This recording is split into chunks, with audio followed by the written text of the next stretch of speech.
Hello, Jamie from Inky&Scrappy, back with my Get Creepy on Halloween make for October 2025 Life Brew. If you love coffee, I think you'll like this card. It was definitely fun to make. I'm using Erin Creatives Stayin Alive, and then I brought in the Coffee or Die stamp set as well. I know these are no longer in print, but I just love them, and I haven't gotten to play with them this year, so of course I had to bring in this one to play with for this one. Technically, I was hoping to release this video earlier in the month, but life happened, field work, just life in general. And so here you are. And I was planning, I usually do a live for Halloween, and it just didn't happen. It's not happening this year. I have a head cold. Some other things in life are happening and taking attention away from just, the creative stuff. So it is what it is.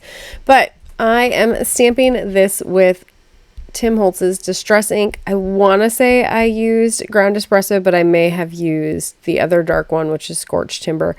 Any really dark, those two would work. I would say Vintage Photo. I wouldn't go for Walnut Stain just because it's got a green undertone to me. But, any brown ink will work for that one, especially if it's water reactive. And so this is the Andy Skinner, I guess, technique. That's where I saw the reel, earlier in the month or end of last month. And I just have been loving playing with it. I think I did last October or September's cat one with it with some black ink. And it was just fun. They came together really quickly, and it went fairly well. So I'm just gonna squirt that down with a light mist, and then just picking up the paper and kind of moving it around. You'll see up on top I get this gorgeous webbing effect. It looked so awesome. I tried doing this one in real time and I struggled. I was so tired. It's called Harvest Season Creativity. It's I don't know. It's one of those it happens. You're tired and you're trying to, and the words were not coming well, kind of like today. It just happens. So I did try to speed up the setting process with this one. Of course, if you've been here before, you know that fall in Minnesota leads to Jaime's craft room getting natural sunlight in the afternoon because, the sun sets way early. And so that's what we're dealing with again. It's great for the craft room. It gives me a headache usually, or increases my headache usually. And it sucks for camera work, but it is what it is. The curtain is not perfect, obviously. So I did bring in some Distress spray stain. I think it was spiced cider or mulled cider, maybe one of the, I don't know what the name of all of those are, but it was a reddish orange.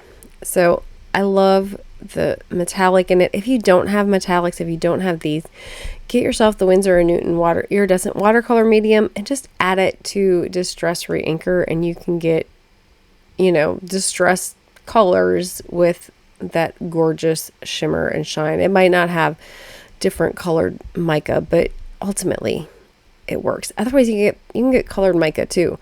They sell it for cheap on Amazon.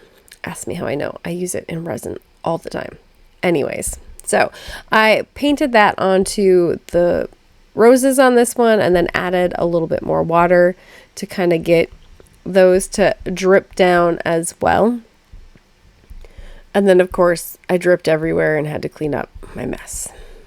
Did you expect any less from me? I didn't think so. Anyways, I'm going to come back in with some splatter because I had a puddle on my desk yet. And so I was like, well, I might as well just use it for splatter. So I added liberal amounts of splatter. So what is Get Creeping on Halloween? Get Creeping on Halloween is a monthly hashtag that I put out a couple of years ago, maybe even 3 now. I just love Halloween makes. I love creating for Halloween. I love the creativity that flows for Halloween. I think a lot of it has to do with when you were a kid and you dress up for Halloween and you'd wear a mask, or you could just act funny and goofy and nobody really thought anything of it because it was Halloween and that was just allowed, right?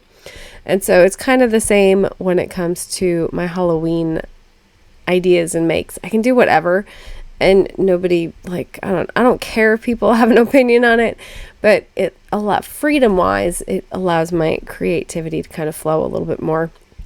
I don't feel like I have to make cutesy scenes or the other stuff. And, I get to bring in skull mugs and enjoy all of those details in life, right? And so to me, it's fun. And I hope that you can find, if you don't like Halloween, that's fine.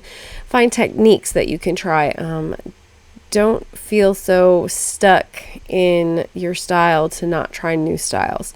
I think that's what it is. I have so many styles now because I love to try all the new things, right? And I think it's fun to learn and just experiment with new things. This one has probably been my favorite this year. As you saw this one back in September, the drip technique, and I just adored how that card, it was all the things, right? It was kind of messy, watercolor, kind of just letting water play and color play and just enjoying the process. And it's quick, right? So you can do a whole bunch of these at once and just lay them off to the side and let them dry. And then come back and do, another layer on top of them, which is kind of fun for a bunch of makes. I haven't done a whole lot of massive, makes in a while. Usually I stick to 1, 2, and 3, maybe 4 once in a blue moon. I like to switch things up, and I don't like to send out cards. I did create a little mask for the top part there, just because I wanted to keep that part brown. I didn't want it to be black when I come back in with the black. I did bring in some more watercolored pencils here, the Tim Holtz ones. You saw me color with the white one. I liked it. It lightened it, but it really wasn't like the bright white that I was hoping it was going to be. And I knew that if I wet it, it was just going to kind of get lost in with the brown. It was going to mix. And that's not really what I wanted. So just kind of coming in with some greens for the greenery there. And then, of course, the plate I added as kind of that green too. I've been enjoying I don't know, what is it called? Like the glowing green from like the I don't know, goblin green. I don't know if that's but like the glowy green stuff. So I'm bringing in my VersaFine. I think it's the VersaFine. It's not VersaFine. I hope you saw it because I don't remember what it's called off the top of my head. It's like the VersaClair Nocturne ink. There we go. That's what it is. It's just a very fine, it's always gives a good impression, similar to the VersaFine Onyx Black ink. So I just lined it up the best I could because I didn't put it in my Misty, didn't have it in a T corner to kind of, or use any kind of marking on the top. So I just kind of brought it in and hoped for the best. So I'm bringing in I think I did some green on this one, and just kind of bringing in some green. I want to say I smooshed some Distress Oxide for my green here, but no, I didn't. I used olive, I think, from just the regular Distress line, because then I decided I wanted that white. Like, I wanted more white. I wanted the teeth to be white. I added, some more water, trying to get that white to activate, hoping that I could. I brought in the China marker. That's what it's called. Don't ask me. I have no clue why it's that name. Anyways, so ultimately I ended up bringing in the McPh. It's like pH. I don't know. Bleed through white watercolor.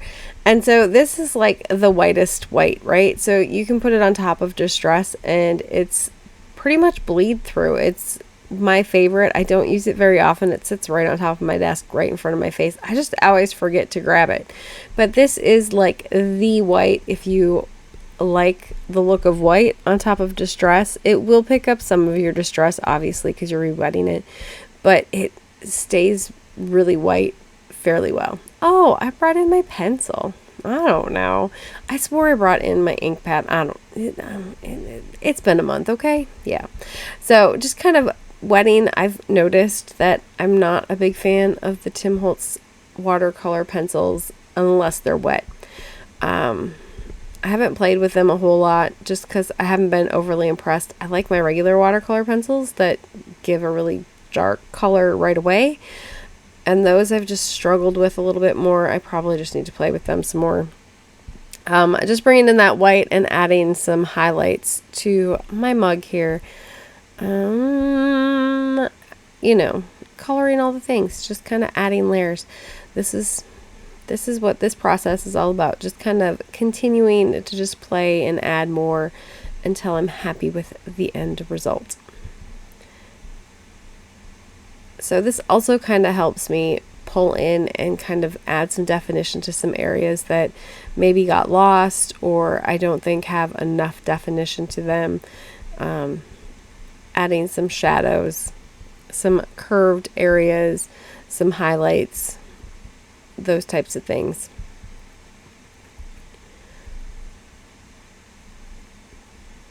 And then I did add the little swirl on the top. I think I make a heart, to be honest. It's been a while. You can't see it the greatest, but it is there.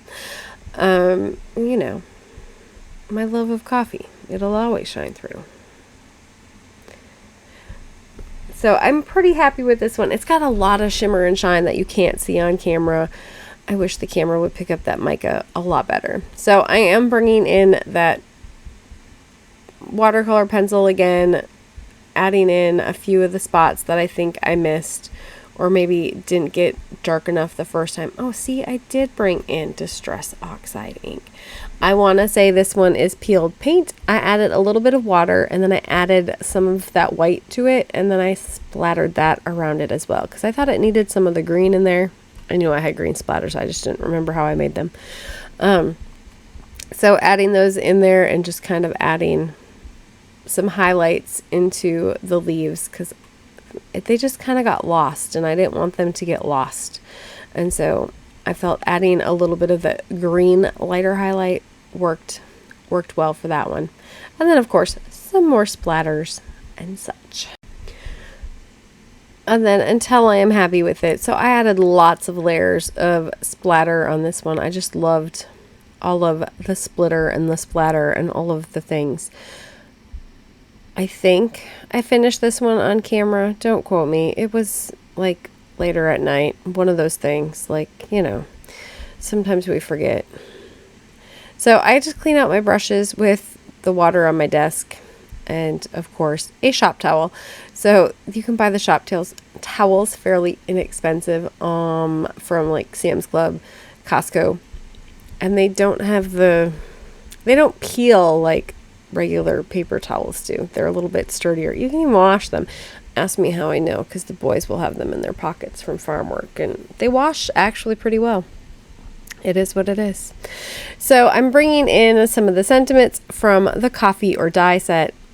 So I'm gonna kind of place that over the top where I want it, and then I'm gonna lay that into my stamp platform, pick up my stamp here, and then go in with that Claire Nocturne black ink again and stamp that on there. I don't know, it was working well for me, and so I just kept using that one. I would suggest that one over the VersaFine if you're like on the fence between the two. VersaFine is wonderful. This one is wonderful for all things, plus the fine detail is really good on it. So I did come back in with my brown pigment, or my brown that I used to stamp my actual drips, and added some more distress onto the outside. I don't know if it took away from the inside of my card or not, but I liked the finished look. At this point I was like, oh, maybe I just ruined it. I don't know. You know how sometimes you just don't know if you like something? Yeah. Well, I looked at the card the other day and I was like, oh, I love it. So it just kind of added that extra little piece of resistance that it needed. So there it is up close. And then of course the inside, I did Death Before Decaf and did some fun stamping there. I hope you guys enjoyed this one. Get creeping on Halloween all year long too. Bye.